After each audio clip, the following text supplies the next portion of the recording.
भाजपा सरकार चुनाव खत्म होते ही एक्शन मोड में नजर आ रही है। ओडिशा में पहली बार भाजपा की सरकार सत्ता में आई है। ऐसे में वहां के मुख्यमंत्री मोहन चरण मांझी कई बड़े फैसले ले रहे हैं। भाजपा सरकार ने सत्ता में आते ही अपनी पहली कैबिनेट बैठक में पुरी के श्री जगन्नाथ मंदिर के चारों द्वार गुरुवार सुबह खोल दिए हैं। उन्होंने सत्ता में आते ही जगन्नाथ मंदिर के चारों गेट खोलने के प्रस्ताव को मंजूरी दे दी थी। मंदिर के गेट खुलने के दौरान राज्य के नए मुख्यमंत्री मोहन चरण मांझी के साथ उनका मंत्रिमंडल, पुरी के सांसद संबित पात्रा और बालासोर के सांसद प्रताप चंद सारंगी मौजूद रहे।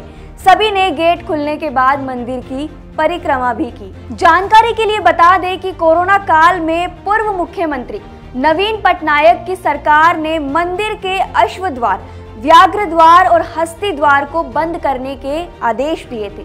सिर्फ सिंह द्वार ही खुला था, जिससे श्रद्धालु मंदिर में आते जाते थे। इस कारण मंदिर में भारी भीड़ और लंबी कतारें लगी रहती थी।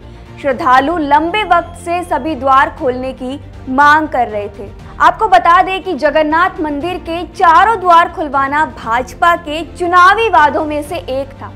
चुनाव जीतने के बाद बुधवार को मोहन चरण मांझी ने राज्य में भाजपा के पहले मुख्यमंत्री के रूप में शपथ ली। मांझी के साथ दो डिप्टी सीएम कनक वर्धन सिंह देव और प्रभाती परिधा ने भी शपथ ली। इसके साथ सीएम ने पहली कैबिनेट मीटिंग की और जगन्नाथ मंदिर के सभी द्वार खोलने के आदेश दिए। कैबिनेट मीटिंग में जगन्नाथ मंदिर के रखरखाव के लिए 500 करोड़ रुपए का फंड तैयार करने का भी फैसला हुआ है। इसके साथ ही मांझी ने कहा कि राज्य सरकार ने सभी मंत्रियों की मौजूदगी में कल सुबह पुरी जगन्नाथ मंदिर के चारों द्वार फिर से खोलने का फैसला किया है। श्रद्धालु चारों द्वार से मंदिर में प्रवेश कर सकेंगे।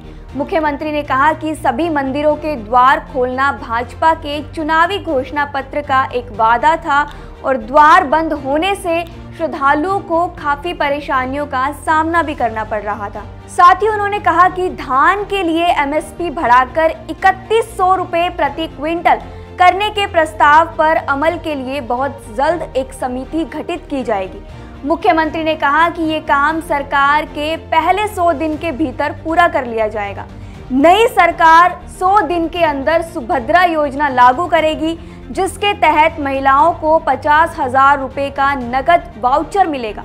मुख्यमंत्री ने कहा कि विभागों को सुभद्रा योजना के कार्यान्वयन के लिए दिशा निर्देश जारी कर दिए गए हैं और रूपरेखा तैयार करने को कहा गया है।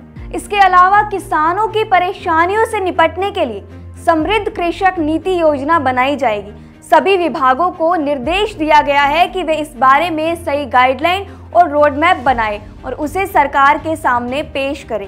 ये सरकार के शुरुआती 100 दिनों के कार्यकाल में कर लिया जाएगा। मांझी ने यह भी कहा कि महिला सशक्तिकरण और बाल कल्याण के लिए बीजू जनता दल की सरकार के प्रयास विफल रहे हैं। इसलिए नई सरकार 100 दिनों के अंदर अंदर सुभद्रा योजना लागू करेगी, जिसके तहत महिलाओं को कैश वाउचर दिए जाएंगे। इस योजना को लागू करने के लिए भी विभागों को गाइडलाइन और रोड मैप बनाने को कह दिया गया है। ओडिशा में पहली बार भाजपा आई है। इसको लेकर आपका क्या कहना है, हमें कमेंट सेक्शन में जरूर बताएं।